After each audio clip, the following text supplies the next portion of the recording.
Alexandra, Serena, and I decided to take a weekend in the fall to go to Jeju, which is the island off the south coast of the Korean peninsula. So we decided to skip school on Friday and head out Thursday night. We arrived Thursday night in Jeju City and decided to head out the next morning with our rental car into the countryside to our Airbnb. So the first stop Thursday night was a hukdaeji place, which is Jeju black pork. I thought it was going to be overhyped, but it was genuinely super delicious, and I totally get why it's a delicacy. The next morning, I woke up bright and early to get the rental car, and we were off.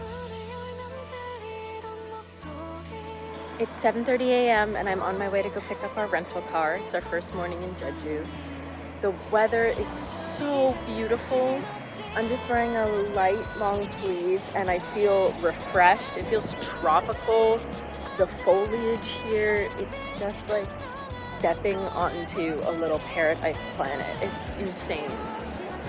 It's supposed to be between 65 and 75 the entire time we're here, which is also amazing because the forecast promised 3 days of rain a couple of days ago. So I'm thrilled. Hopefully everything goes well with the rental car.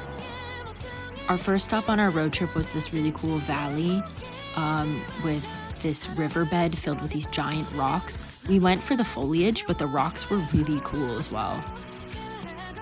Does anyone want to give their thoughts on our first Jeju destination of the day? It was good. I climbed a rock. Alexandra climbed a rock. There were more people arriving as we left, which means our timing and our planning was good. And there was foliage! Woo! We then stopped for some rail biking because I'm a huge fan of rail biking, so gotta do it in Jeju as well. Look at us, look at the mountains in the background. Literally so gorgeous, and I was surprised to see some windmills in the background. I have to look up more about Jeju energy. So we had this seafood lunch, and we were all looking forward to it because Jeju is famous for seafood, but it was one of the nastiest things any of us have ever tried to put in our mouths. And I say that as someone who's generally not a picky eater. We really could not bear most of the food. It was just prepared so terribly. So we went over to this nearby bougie cafe and washed it down with fancy pastries and fancy drinks and felt better while we watched windsurfers. I was also shocked to see horse riding in Jeju. I had no idea that was a thing here. Jeju, day 1, check-in number 2, thoughts and feelings. It's so beautiful. Beautiful? Not as pretty as Ellie. Haha. Hi, Ellie's parents. And other friends and family that are not her parents. We also completely accidentally stumbled upon this beautiful rocky peninsula with no one else in sight. Hopkins' 7th grade earth science is coming in handy in this moment. Look at all of this rock that is so clearly from the dormant volcanoes here. The whole path is made out of it.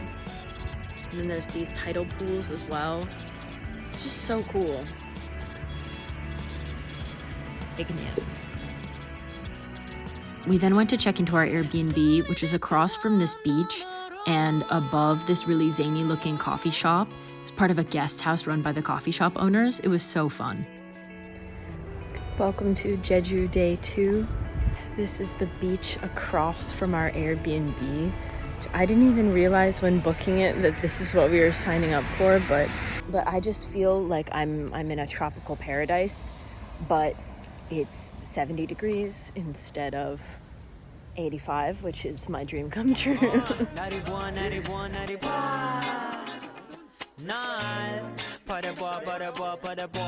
Our first stop on day 2 were these flower fields where we could take photos.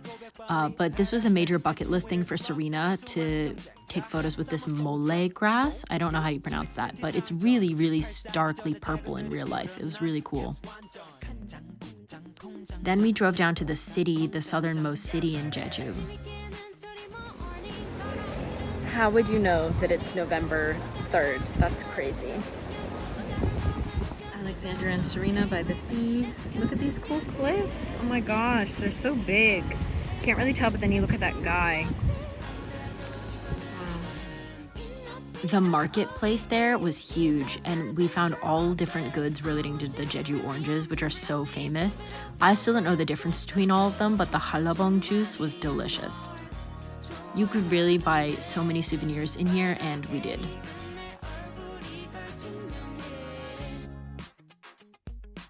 We then hiked down flights of stairs to this giant waterfall on the coast.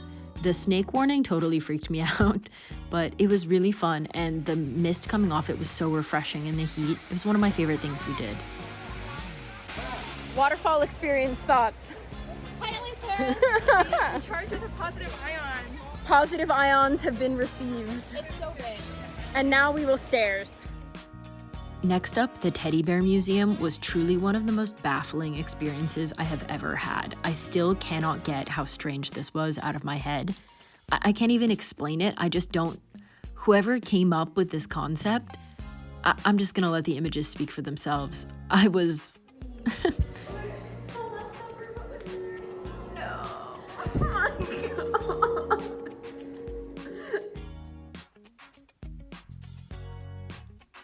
So after witnessing the Passion of the Christ in teddy bear form, we drove home, I drove home, which was about 2 hours, and then we had some excellent reviving barbecue. I actually really liked driving on this trip. The next morning, I spent some time down by the calm beach before we headed out for another long drive over to the west side of the island. This was our last day, so we headed out from our Airbnb, planning to end up at the airport. We stopped for some cheesecake and coffee along the way, which was super yummy. And then our first stop was the Oselock Tea Museum.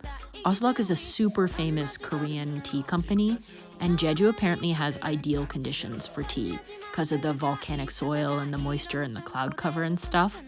So we looked around a lot, took some photos, and tasted a bunch of the stuff they had in their cafe. The peanut smoothie was my favorite. Review? Really good? Then we got to take a look at some of the green tea fields outside. Our timing was genuinely perfect because it then started to pour as we drove. Our last rainy stop before we went to the airport was the Pick Your Own Oranges farm, which was by far my favorite thing of the trip. They gave us little buckets, and for literally only 7,000 won, which is about $5, we got to pick as many oranges as could fit in the bucket each, and eat as many as we wanted while we picked. So even though it was drizzly, this was genuinely the highlight of the trip for me, and I love that it was a local little farm. And as part of this as well, they fed us snacks and juice afterwards, all made from the oranges, and so we each bought a jar of jam to take back with us as well. Concluding thoughts. I like traveling domestically.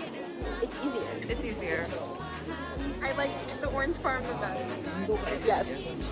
I also like the orange farm. Possibly also the best. Not sure. Favorite thing, Serena? Maybe the lily grass. Lily grass? I've been wanting to do it. Yes. Many bucket list items have been secured. Jeju trip. Jeju trip. Success.